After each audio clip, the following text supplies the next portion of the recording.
Ela é a síntese do sonho de um garoto. É a marca de um vilarejo da Suécia que faz chaves esculpidas em prata e cobra um absurdo por isso. Koenigsegg's shield fob doesn't have any special features either, but it certainly makes a powerful statement, much like the car itself. É a marca que sobreviveu a uma maré de azar e hoje devora recordes com o carro mais rápido do mundo.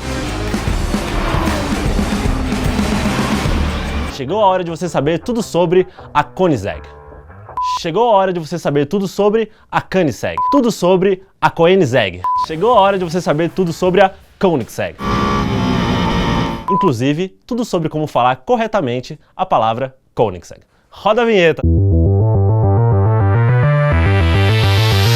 Para contar a história da Bugatti no nosso último Tudo Sobre, o Bola teve que voltar 100 anos no tempo. Para contar a história da Koenigsegg, eu só preciso regressar até 1994. É isso mesmo que você ouviu. A empresa responsável por fazer o carro de produção mais rápido do mundo é mais nova do que eu e muito provavelmente do que você. Mas para entender a verdadeira essência por trás de tudo, é preciso dar um pulo lá nos anos 70.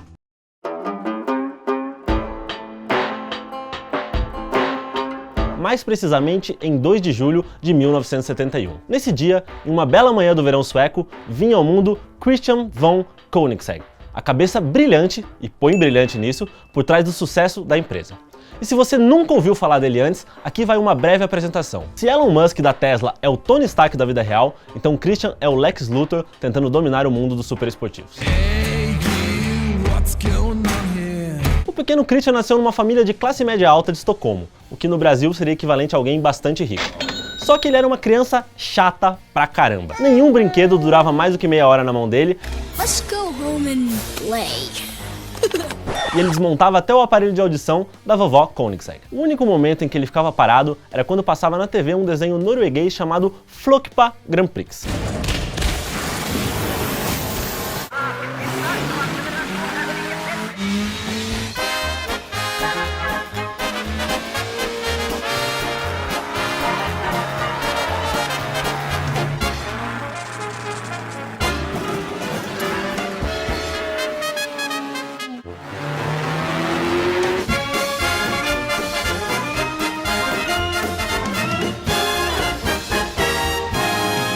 Eu nunca ouvi falar, mas procurei no YouTube e vi que é uma espécie de corrida maluca de baixo orçamento e que só faz sentido para crianças ou pessoas altamente chapadas. O desenho contava a história de um bicicleteiro que, com a ajuda de amigos animais, criou seu próprio carro e venceu o campeonato da cidade contra um piloto de Fórmula 1. Eu disse que só fazia sentido se você tiver chapado. Mas enfim, isso mexeu tanto com a cabeça do pequeno Christian que aos 5 anos ele cravou: quando eu crescer, vou construir o meu próprio carro e correr com ele. E aqui ficou o agradecimento de toda a comunidade acelerada a Ivo Caprini, o criador do desenho. Just take a look at this supercar. Where? My goodness gracious. Just look at this Rudolph Garner Slimy, my boy. O tempo passou e aos 12 anos Christian ganhou a sua primeira cinquentinha, uma Suzuki toda ferrada e caindo aos pedaços. E aí você acha que ele pegou o presente e foi aprontar altas confusões pelas ruas de Estocolmo, certo? Errado. O garoto se enfiou no porão para dar um talento na motinha. Tudo no chutômetro, sem nenhum conhecimento teórico. Para aumentar a taxa de compressão, por exemplo, ele ralou o cabeçote no chão. No fim, sabe-se lá como, a Suzuki andava muito mais do que quando chegou por lá. E aí sim você acha que ele pegou a cinquentinha e foi impressionar as coleguinhas de escola por aí. Errado de novo. O Christian vendeu a Suzuki por um preço maior do que o pai tinha comprado, comprou outra moto e repetiu o processo de preparação. Aos 15 anos, ele já tinha mais de 10 motos e alguns barcos na sua oficina improvisada, e ostentava uma fama de um dos melhores preparadores de Estocolmo e região. E por que eu tô contando tudo isso pra vocês? Porque foi com essa grana arrecadada como preparador na adolescência que o Christian pôde dar o seu primeiro passo como um grande empreendedor. Mas calma, eu ainda não tô falando da Koenigsegg, mas sim da Alpraz, uma empresa que fez uma pequena fortuna vendendo itens de necessidade básica para os países do leste europeu quando a União Soviética desmoronou. A renúncia de Mikhail Gorbachev e o fim da União Soviética. Tudo ia muito bem com a Alpraz, obrigado, e o Christian poderia se tornar um dos homens mais ricos da Suécia se continuasse no negócio. Mas aí ele se lembrou da promessa que uma criança gordinha fez ao assistir a um desenho aos 5 anos. Em 1994, ele juntou toda a grana que tinha no banco, convenceu seu sócio na Alpraz a entrar nessa barca e bateu na porta do governo sueco pedindo um empréstimo. Na época, 1,5 milhão de coroas, o equivalente a quase 200 mil dólares. O governo topou e, voilá, estava fundada a Koenigsegg. Uma das condições dadas pelo governo sueco para liberar o empréstimo era de que a nova empresa se instalasse em uma cidade com alta taxa de desemprego. Por isso, lá se foram Christian e seus poucos funcionários para Olafström, uma cidade minúscula com 7 mil habitantes e que fica lá onde Judas perdeu as botas. De cara, veio o primeiro revés. O sócio do Christian achou que esse negócio de fazer carro não ia dar muito certo e caiu fora. Que belíssima visão que você teve, hein, rapaz? Em 1996, a Koenigsegg apresentou seu primeiro protótipo, o CC, um monstrinho projetado pelo próprio Christian com um chassi de fibra de carbono, um exótico teto removível e portas que abrem de um jeito ainda mais exótico. Specially designed doors that move out and up. See it clearly. A missão do Competition Coupé era bem simples, bater o McLaren F1 como o carro mais rápido da história. Chassi, suspensão, freios e outros vários itens foram projetados e produzidos na fábrica da Koenigsegg. Mas o motor era um V8 4.2 emprestado da Audi. E aí surgiu o primeiro grande problema da empresa. Para transformar o CC em um modelo de produção, a Koenigsegg precisava acertar a compra dos motores com os alemães. Eu não estava lá, mas o papo foi mais ou menos assim. Prazer, eu sou o Christian e eu quero comprar algum desses motores V8 que você tem. Ah, claro, Christian, tá, o negócio tá fechado. Mas só por curiosidade, o que você vai fazer com eles? Eu tô construindo o meu próprio supercarro e quero preparar esse motor V8 para chegar em uns 600, 650 cavalos. Aí a Audi percebeu a besteira que tava fazendo e falou, putz, sabe o que é? A gente acabou de lembrar que já tinha prometido esses motores para outra pessoa. Não vai rolar, mas boa sorte lá, hein? Abraço, até mais. O desespero foi tão grande que o Christian negociou a compra do mesmo motor. Por baixo dos panos via um fornecedor da Dinamarca. Só que a Audi descobriu e barrou o negócio na hora. Ou seja, a Koenigsegg tinha um carro pronto, mas não tinha um motor. A solução, pelo menos no momento, veio de um italiano com nome e sobrenome imponente, Carlo Chitti. Chitti era um respeitado engenheiro dono da Motori Moderne, empresa que fazia motores para Minardi na Fórmula 1 e para Alfa Romeo na DTM. A bola da vez era um poderoso boxer de 12 cilindros que, quando adaptado para o CC, ficou com 580 cavalos a 9.000 RPM. Mas como desgraça é pouca bobagem, Chitti morreu e a Motori Moderne faliu antes do negócio sair do papel. O Christian até comprou a massa falida da empresa, achando que ia conseguir fazer os motores por conta própria, mas os projetos eram tão obsoletos e confusos que a coisa simplesmente não rolou. Mais uma vez, a Koenigsegg tinha um protótipo pronto, mas não tinha motor. Só que os anos estavam passando e as pessoas já se perguntavam, né, se não era melhor o Christian abandonar essa loucura de fazer carro e voltar para um negócio mais tranquilo como a Alpraço. A última cartada vinha do outro lado do oceano. Uma empresa americana de preparação que já tinha um V8 Ford pronto para uso. Só que esse motor usava gasolina de competição, o que significava que a taxa de compressão era muito alta e a durabilidade não tão alta assim. Mudar de motor mais uma vez não era uma opção, então o jeito foi adaptar. A equipe de Christian abriu o motor e projetou as peças necessárias para o motor funcionar bem e bastante. Então, com esse V8 misto de Ford e Koenigsegg, o CC finalmente ganhava uma versão de produção em 2002, 6 anos depois da apresentação do primeiro protótipo. Batizado de CC8S e com 665 cavalos, ele era o carro de produção mais potente da história. Quer mais números? Então toma! 0 a 100 em menos de 3,5 segundos e velocidade máxima de 387 km/h. Depois de anos de azar, parecia que tudo finalmente ia bem. A Koenigsegg tinha o seu primeiro carro de produção e ele era aclamado pela nata cult do mundo acelerado. Jeremy Clarkson, do programa Top Gear, por exemplo, disse na época que o CC8S era seu supercarro favorito.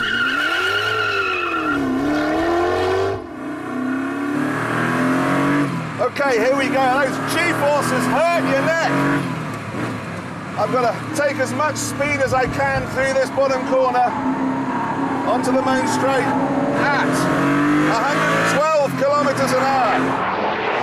Supercharger whacking the fuel in.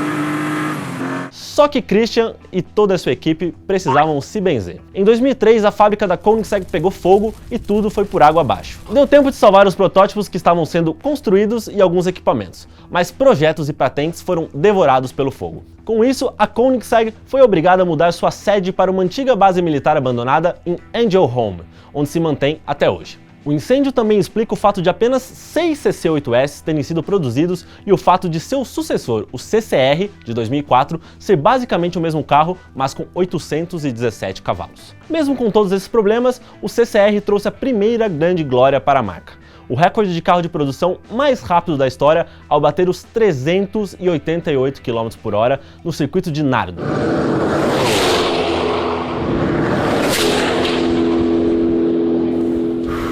Lindo e maravilhoso se a Bugatti não tivesse pulverizado esse recorde alguns meses depois com o Veyron. As coisas só voltaram a andar tranquilamente em 2006, quando surgiu o CCX, uma homenagem aos 10 anos do desenvolvimento do protótipo de 1996. Feito para a Koenigsegg entrar no mercado americano e finalmente se tornar global, o CCX teve o design completamente remodelado. O motor também passou por várias modificações para ficar cada vez menos Ford, mas manteve os 817 cavalos. Foi um sucesso tão grande que ele ganhou nada menos do que 5 séries especiais, entre elas a CC-XR Special Edition, um monstro de 1018 cavalos e motor flex. Em 2011, o CCX foi substituído pelo Agera, que em sueco significa agir, e foi isso que a Koenigsegg fez. Trocou o 4.7 V8 por um 5.0 também V8 e meteu nada menos do que 940 potros nórdicos.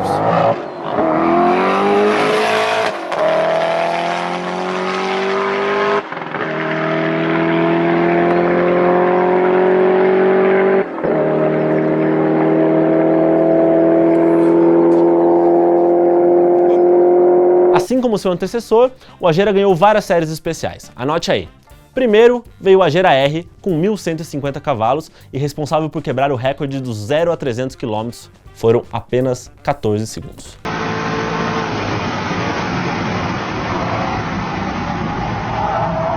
Depois veio o Agera S, que é a mesma coisa que o R, mas sem o motor flex e por isso tem apenas 1044 cavalos. Apenas. Em seguida veio o One-to-One, que para mim é o mais sensacional de todos os Koenigsegg já feitos. Como você já deve imaginar pelo nome, ele tem um cavalo para cada 1 kg, ou seja, 1.360 cavalos para 1.360 kg, o peso de um Volkswagen Golf. Agora que você já anotou todos os nomes, vamos para aquele que realmente interessa. Senhoras e senhores, com vocês, o Agera RS, o devorador de recordes, o matador de Bugatti e o carro mais rápido do mundo.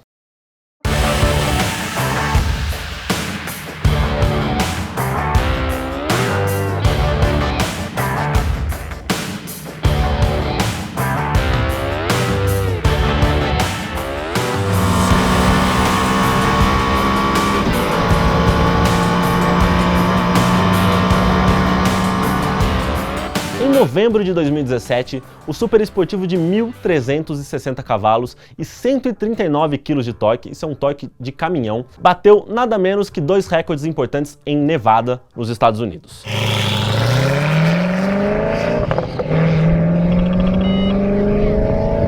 Pulverizou o recorde do Bugatti Chiron, ou Chiron, como queiram, no 0 a 400 a 0 com a marca de 33 segundos e se tornou o carro mais rápido da história ao alcançar os 446 km/h. 446 km/h. Vocês têm noção do que é isso? Chupa Veyron Super Sport e chupa a bola que fez tudo sobre o Bugatti.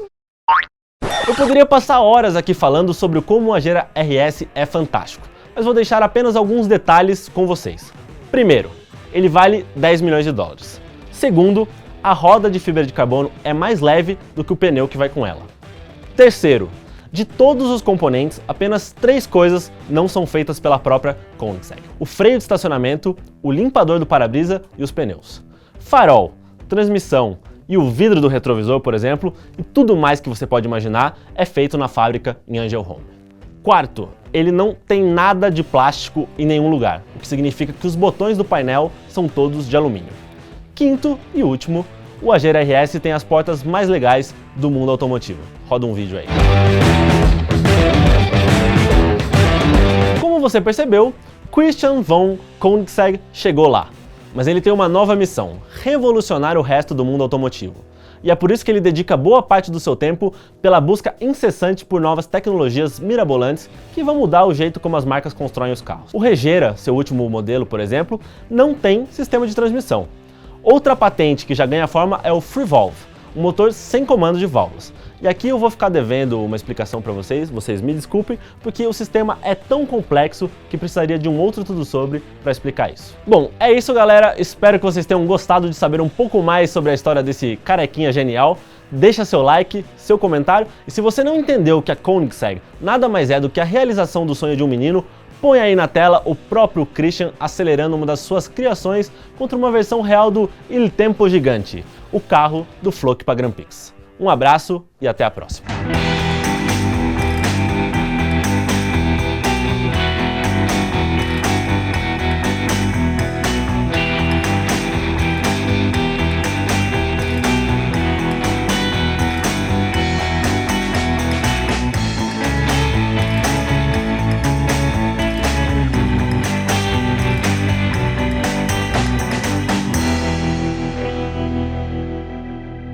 Que aí já tá liberado. Eu vou errar, mas aí vocês usam mesmo. Eu falo certo, ele vai falar uma barbaridade, ele fala assim, ó, vou pedir desculpa antes. Tá? Vai, valendo então, vai. Chegou a hora de saber tudo sobre a...